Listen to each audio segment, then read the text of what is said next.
Good evening दोस्तों। हम आज बात करने वाले हैं विभवमापी के बारे में, पोटेंशियल मीटर के बारे में कि पोटेंशियल मीटर या विभवमापी क्या होता है। हमने पिछली क्लास में अध्ययन किया था दोस्तों मीटर सेतु के बारे में। मैंने आपको अच्छी तरह से मीटर सेतु समझा दिया था। मीटर सेतु किसके ऊपर आधारित था दोस्तों? उससे पहले वाला टॉपिक था आपका व्हाइट स्टोन सेतु। आपको व्हाइट स्टोन सेतु आ रहा था, मीटर सेतु आ जाएगा, और वो दोनों आ रहे थे तो आराम से आप विभवमापी को आराम से इजिली तरीके से कर सकते हो। विभवमापी दोस्तों एक प्रैक्टिकल तौर के ऊपर बहुत ही इंपॉर्टेंट है। आपको प्रैक्टिकल के अंदर विभवमापी का टॉपिक देके इसके बारे में पूछ सकता है। विभवमापी का प्रैक्टिकल आता है और एग्जाम में भी पूछता है। तो दोस्तों ये प्रैक्टिकल की दृष्टि से और एग्जाम की दृष्टि से दोनों से ही बहुत ही इंपॉर्टेंट टॉपिक है। आपका टॉपिक का नाम है दोस्तों विभवमापी। विभवमापी क्या होती है? इसके विभवमापी के बारे में हम दोस्तों तीन बार इसका एक तो परिचय के बारे में अध्ययन करेंगे, एक इसकी रचना, ये किस प्रकार से क्या होगी, और इसकी एक क्रियाविधि और सिद्धांत। तो किन किन चीजों के बारे में अध्ययन करेंगे दोस्तों हम? रचना, एक तो परिचय, सबसे पहले परिचय।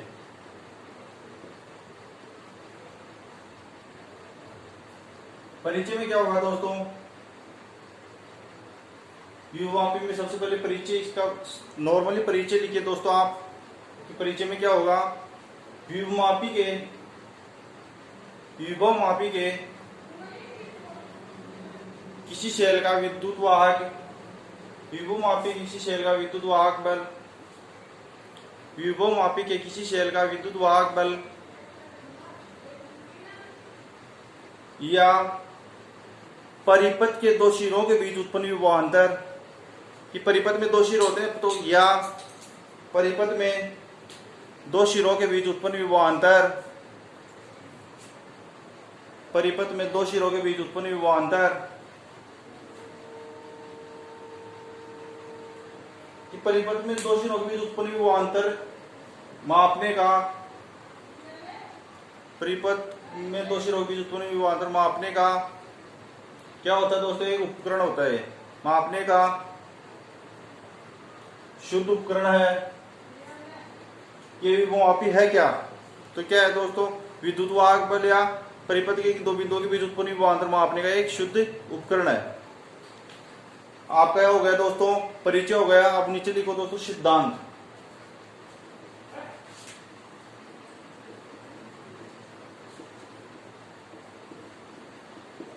पहले आप इसमें नॉर्मली बातें लिखनी है वो लिखा रहा हूं, फिर डायग्राम को समझते हैं। तो इसमें सिद्धांत में लिखना दोस्तों। सिद्धांत क्या होता है कि तार में उत्पन्न विभवांतर किसके समानुपाती होता है दोस्तों? तार की लंबाई के समानुपाती। कि जैसे कोई तार है,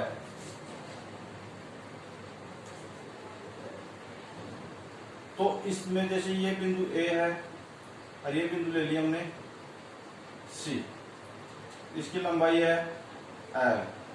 तो इस ए बिंदु और सी बिंदु, इन दोनों के बीच उत्पन्न विभवांतर v किसके समानुपाती होगा दोस्तों? हमेशा ध्यान रखना, इसकी लंबाई के समानुपाती होता है। और यही इसका विभवमापी का सिद्धांत होगा।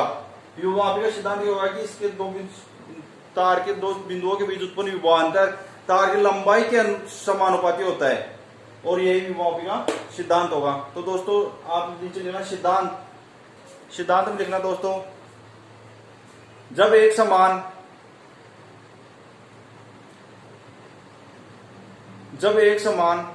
अनुप्रस्थ काट के क्षेत्रफल वाले तार में धारा प्रवाहित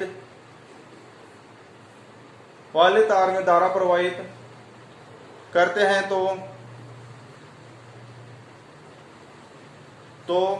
तार के प्रत्येक भाग का विभवांतर, कि जैसे तार का ये इतना का ले लिया, फिर अगला लेते हैं दोस्तों यहां से, जैसे यहां से यहां तक ले लिया हमने, तो इसका विभवांतर भी इसकी लंबाई की क्या होगा दोस्तों? समानुपाती होगा। तो तार के प्रत्येक भाग का विभवांतर उसी भाग की लंबाई एल ले लो या कुछ भी हो जाएगा, तो उसी भाग की लंबाई के अनुक्रमानुपाती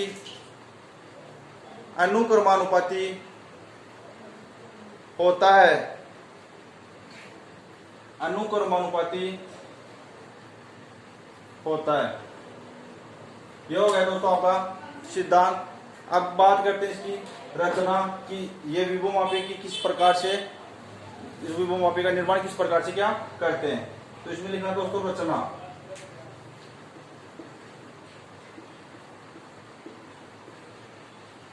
रचना में आपको सबसे पहले डायग्राम बनाना है।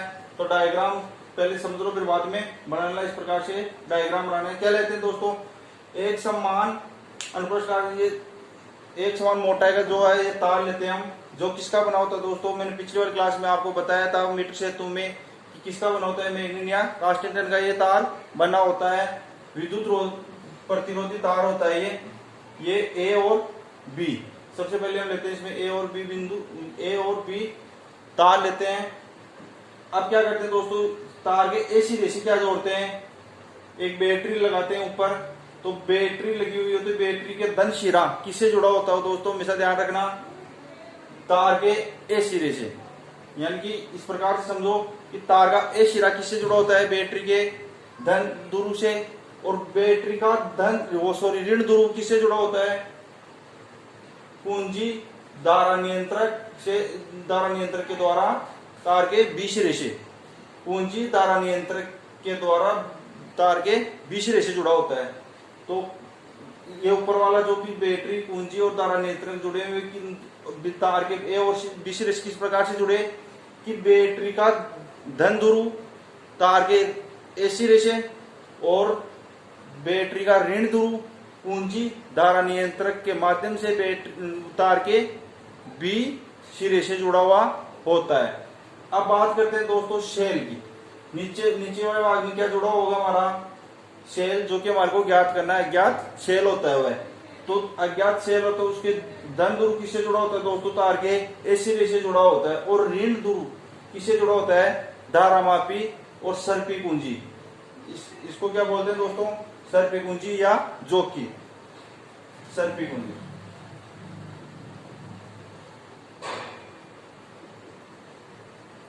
सर्पी कुंजी से जुड़ा होता है किसका, सेल का ऋण ध्रुव किससे, धारामापी और सर्पी कुंजी से जुड़ा होता है। अब दोस्तों ये कार्य किस प्रकार से, पहले इसकी रचना में लिखना आप इतना ही, जिस प्रकार से जो कार्य करेंगे रचना में, रचना के बारे में इतना आपको बता दें कि ये डायग्राम किस प्रकार से है कि एक तार है ए और बी, उसका ए सिरा किससे जुड़ा हुआ है दोस्तों, बैटरी के धन ध्रुव से, और बैटरी का ऋण ध्रुव किससे जुड़ा हुआ है, कुंजी धारा नियंत्रण के माध्यम से तार के बी सिरे से। और फिर आगे नीचे कि सेल का धन ध्रुव ए सिरे से, तार के सिरे से, और ऋण ध्रुव तार के सिरे से, और ऋण ध्रुव धारामापी व सर्पी कुंजी से जुड़ा हुआ है। ये इसी प्रकार से है। अब हम बात करेंगे दोस्तों, पहले रचना में लिख लो आप इसके बारे में, फिर बात करेंगे अगले हम कार्य विधि के बारे में, किस प्रकार से क्या कार्य करेगा। तो आप रचना में लिखो पहले दोस्तों, इसमें एक समान व्यास का एक प्रतिरोध तार ए बी लेते हैं। इसमें एक समान व्यास का एक प्रतिरोध तार ए बी लेते हैं, ए बी। और मैंने आपको पहले बताया कि ये जो तार लेंगे वो किसका होगा, एक समान व्यास का होगा। उसका व्यास क्या होगा दोस्तों, एक समान होगा। इसमें एक समान व्यास का एक प्रतिरोध तार ए बी लेते हैं, ए बी। तार के सिरे ए को, तार के सिरे ए को बैटरी के धन ध्रुव से तथा बैटरी के ऋण ध्रुव को पूंजी धारा नियंत्रक, पूंजी के धारा नियंत्रक RH, पूंजी के धारा नियंत्रक RH, धारा नियंत्रक RH की सहायता से तार के बी सिरे से जोड़ देते हैं। अब आगे दोस्तों, भाई ऊपर वाला इस भाग तो गया, नीचे वाले में लिखो, जिस सेल का विद्युत वाहक बल ज्ञात करना होता है उसका ऋण ध्रुव तार के ए सिरे से, और धन ध्रुव तार के ए सिरे से, और ऋण ध्रुव धारामापी और सर्पी कुंजी से जोड़ देते हैं। सर्पी कुंजी से धारा मापी और सर्पी कुंजी से जोड़ देते हैं। जो कि क्या है, नीचे वाली लिखना, जो कि तार पर कहीं पर भी स्पर्श करा सकते हैं। क्यों कराएंगे? क्योंकि हमारे को धारामापी जी का मान शून्य प्राप्त करना है। शून्य विक्षोभ की स्थिति में यदि हमारी धारामापी जब तक नहीं आएगी तब तक ये संतुष्ट नहीं होगा। तो हमारे को क्या करना है, धारामापी शून्य विक्षोभ की स्थिति में प्राप्त करना है। कब तक इस जो सर्पी कुंजी को इस तार के ऊपर रगड़ेंगे, जब तक हमारे को जिस बिंदु पर इसका मान शून्य विक्षोभ की स्थिति में प्राप्त ना हो जाए। जैसे इसमें डायग्राम समझो, हमने पहले सर्पी कुंजी को यहाँ J1 दे दो, इसको नाम J1। जैसे धारा इस सर्पी कुंजी को इस बिंदु पर J1 पर रखा तो इसका धारामापी का मान क्या आया? जब हमने सर्पी कुंजी को तार के ऊपर J1 बिंदु के ऊपर रखा तो हमारा धारामापी का मान आया इस तरफ, इस दिशा में। किस दिशा में दोस्तों? इस दिशा में। इसलिए धारामापी संतुलन की अवस्था में नहीं है। अब जैसे J2 बिंदु के ऊपर हम सर्पी कुंजी को रखते हैं तो इसका किस दिशा में आएगा? इसकी विपरीत दिशा में। तो हम इन दोनों के बीच में रखे देखते हैं कि हमारे को पता चलेगा। इस तरफ लेंगे तो इस दिशा में आएगा, इस तरफ, इसका मतलब इन दोनों बिंदुओं के बीच में होगा। तो यहाँ पर जैसे ये बिंदु J है, यहाँ पर इसका धारामापी का मान आ गया इसमें। जब ये सुई है इसमें एकदम इस कंडीशन में हो, इस अवस्था में हो, तो ध्यान रखना धारामापी उसमें संतुलन की अवस्था में होगी। तो आपने इसमें लिख लिया रचना में कि इसमें सेल के ऋण ध्रुव से धारामापी और सर्पी कुंजी लगी होती है, जो कि तार एपी पर कहीं पर भी स्पर्श करा सकते हैं। अब लिखना दोस्तों क्रियाविधि। क्रियाविधि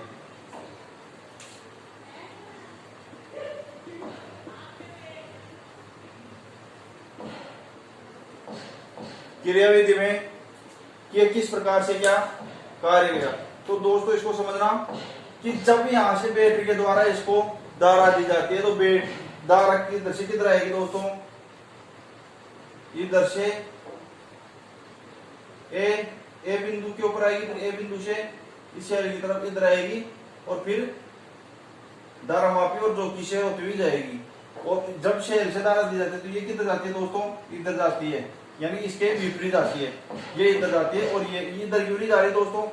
इधर प्रतिरोध तार लगा हुआ है, लेकिन हमारे को बुक्स में बता रखा है कि धारा की इधर से जाएगी दोस्तों, इधर से जाएगी। तो जब धारा इस तार से होती हुई जाएगी, जब धारा इस तार से होती हुई जाएगी तो क्या होगा दोस्तों? हमारा कि विभव मान घटता जाएगा हमारा। तो जैसे हम ये धारा है इधर से बैटरी के द्वारा दी जा रही है तो ए से इस बी बिंदु की तरफ बहेगी। जब ये धारा ए से बी बिंदु की तरफ बहेगी हमारी, तो ध्यान रखना दोस्तों कि यहाँ पर तीन कंडीशन लगेगी। जब धारा ए से बी बिंदु की तरफ बहेगी तो तीन कंडीशन लगेगी कि सेल का विद्युत वाहक बल का मान विभवांतर V से ज्यादा हो सकता है, या सेल का विद्युत वाहक बल E का मान विभवांतर V से कम हो सकता है, या सेल के विद्युत वाहक बल E का मान विभवांतर V के बराबर हो सकता है।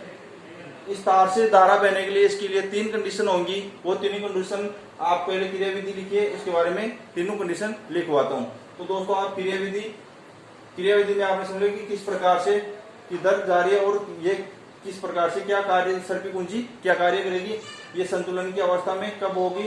ये सर्पी कुंजी को इस तार के ऊपर इतना ही काम आपको ये एक बैटरी कुंजी ये सब कुछ धारा नियंत्रक लगाने के बाद में आपका बस एक ही काम बचेगा कि आपको क्या करना है, इस सर्पी कुंजी को इस तार के ऊपर चला के देखना है कि धारामापी शून्य विक्षोभ की स्थिति में कब प्राप्त होगा हमारे।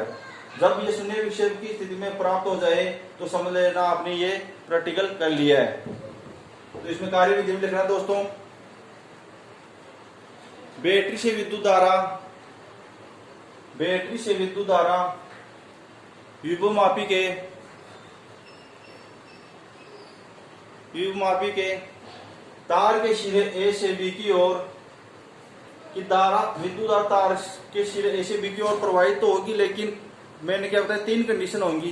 तो पहले आप लिखिए, बाद में वो तीन कंडीशन करते हैं। तार के सिरे ए से बी की ओर प्रवाहित होती है।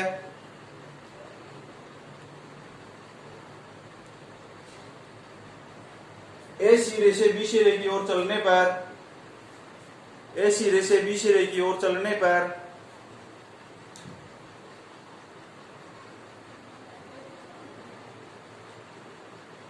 प्रत्येक बिंदु पर, ए सिरे से बी सिरे की ओर चलने पर प्रत्येक बिंदु पर विद्युत विभव गिरता जाता है, विद्युत विभव गिरता जाता है। वो तीनों कंडीशन होगी दोस्तों। पहली कंडीशन आप लिखना, ये तो लिख लिया आप, तीनों कंडीशन की धारा ए से बी की तरफ जाएगी, तो उसके लिए तीन कंडीशन मैंने बोली है अभी। पहली कंडीशन कि जब क्या हो जाए दोस्तों हमारी, कि जैसे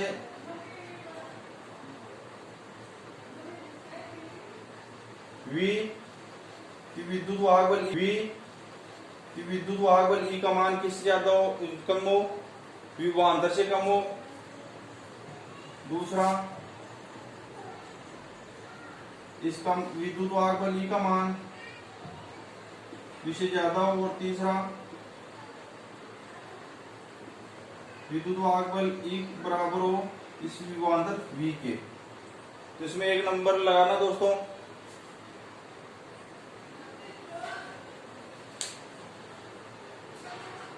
एक नंबर लगा के लिखना दोस्तों। माना जोकी को तार के, ये जोकी या सर्पी कुंजी भी बोल सकते हैं इसको, जोकी या सर्पी कुंजी। माना जोकी को तार के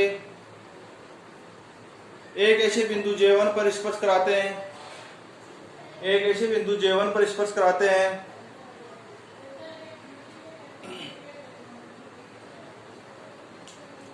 कि बिंदु A व J1 के बीच, कि बिंदु A व J1 के बीच, A और J1 के बीच, कि बिंदु A और J1 के बीच विभवांतर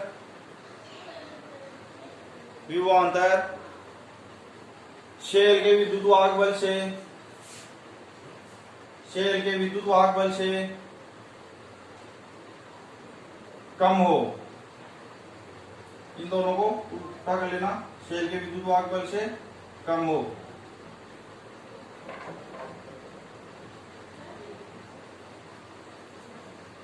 यानी शेल के विभवांतर शेल के विद्युत वाहक बल से कम हो। कब? जब ए और J1 बिंदु सर्पी कुंजी से J1 बिंदु लेते हैं और ए और J1 बिंदु के बीच कि विद्युत वाहक बल विभवांतर से क्या हो दोस्तों, ज्यादा हो। या ऐसे बोल सकते हो कि विभवांतर विद्युत वाहक बल से कम हो, तो शेल से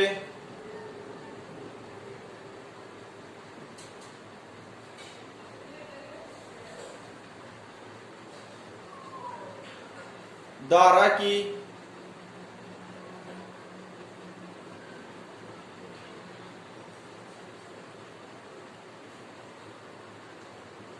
या शेल में धारा का मार्ग किस तरफ होगा, तो शेल में धारा AJ1E किस तरफ से आएगी दोस्तों, AJ1E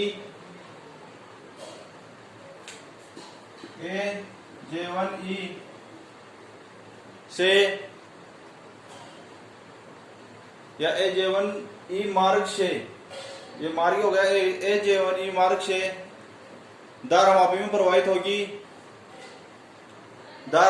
प्रवाहित होगी और सुई, कौन सी, धारामापी वाली सुई, और सुई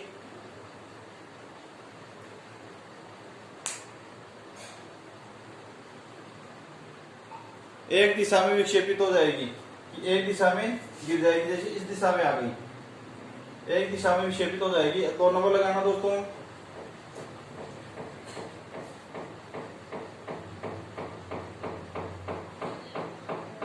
दो नंबर में लिखना दोस्तों। इसके विपरीत जोकी को तार के एक ऐसे बिंदु, इसके विपरीत जोकी को तार के एक ऐसे बिंदु J2 पर J2 ये रहा। J2 पर स्पष्ट कराते हैं कि बिंदु A व J2 के बीच उत्पन्न विभवांतर शेल के विद्युत वाहक बल E से ज्यादा हो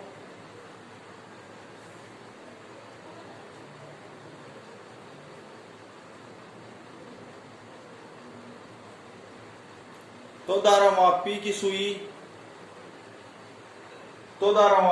पहले की विपरीत दिशा में विक्षेपित हो जाएगी। कि पहले इस दिशा में तो इसकी विपरीत दिशा में इस दिशा में विक्षेपित हो जाएगी। किसकी धारामापी की सुई। अब 3 नंबर दोस्तों कि जब शेल का विद्युत वाहक बल विभवांतर के इक्वल टू हो, 3 नंबर लगाना और 3 नंबर इक्वल टू V। इसमें लिखना दोस्तों बिंदु J1 व J2 के बीच एक ऐसा बिंदु J1 व J2 के बीच एक ऐसा बिंदु J प्राप्त करते हैं कि J1 और J2 के बीच ही तो प्राप्त करें कि बिंदु J1 और J2 के बीच एक ऐसा बिंदु J प्राप्त करते हैं जिस पर ज्योति को स्पर्श कराने पर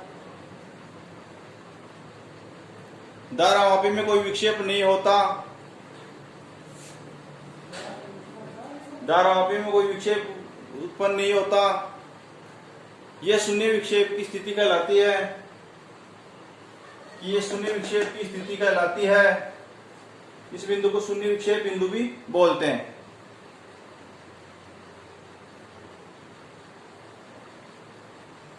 अर्थात शेल का विद्युत वाहक बल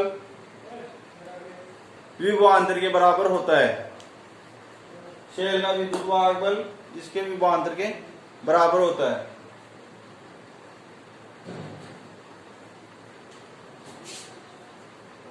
तो दोस्तों मैंने अभी बताया था सिद्धांत में कि जैसे ए बिंदु और ये सी बिंदु इसका विभवांतर इसके अनुपात होता है दोस्तों लंबाई के। तो यहां से V इक्वल टू क्या आया था दोस्तों हमारा के एल। V इक्वल टू के एल आया था दोस्तों। के क्या है यहाँ एक कांस्टेंट नियतांक है।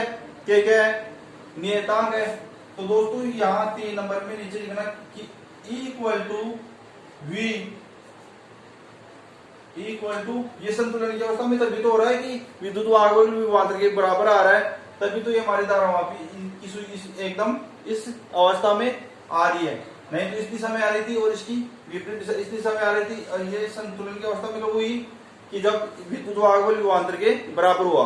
तो E इक्वल टू V विद्युत वाहक बल विभवांतर के बराबर हुआ। तो E इक्वल टू दोस्तों V का मान क्या रख लिए के एल। यह आ गया इक्वल टू के एल। के क्या है दोस्तों नियतांक। के क्या है नियतांक। यह हो गया दोस्तों हमारा विभवमापी। विभवमापी में कुछ नहीं करना है। एक बार फिर से रिपीट कर रहा हूं दोस्तों कि हम क्या लेते हैं इसमें ए और बी बिंदु के एक तार लेते हैं। इसके तार के सिरे को बैटरी के धन ध्रुव से और ऋण ध्रुव को पूंजी धारा नियंत्रक के द्वारा तार के बी सिरे से जोड़ देते हैं। और नीचे अज्ञात सेल होता है उसके धन ध्रुव को तार के एक ध्रुव से और ऋण ध्रुव को धारामापी और जो सर्किट पूंजी से जोड़ देते हैं। और वे किस प्रकार से क्या कार्य करती है कि जब हम बैटरी के द्वारा इसको धारा दी जाती है तो धारा ए से बी बिंदु की ओर प्रवाहित होती है। वो किस कंडीशन में होती है वो मैंने आपको लिखवा दिया कार्यविधि में। और ये दो तार के दो बिंदुओं के बीच उत्पन्न विभवांतर किसके अनुक्रमानुपाती होता है दोस्तों उसकी लंबाई के अनुक्रमानुपाती होता है। यानी कि उसकी लंबाई के ऊपर निर्भर करता है। लंबाई जितनी ज्यादा होगी उसका विभवांतर भी उतना ही ज्यादा होगा। आज क्लास में इतना है दोस्तों। आपने अभी तक सब्सक्राइब नहीं किया दोस्तों प्लीज सब्सक्राइब करें, लाइक करें और दोस्तों को शेयर करें।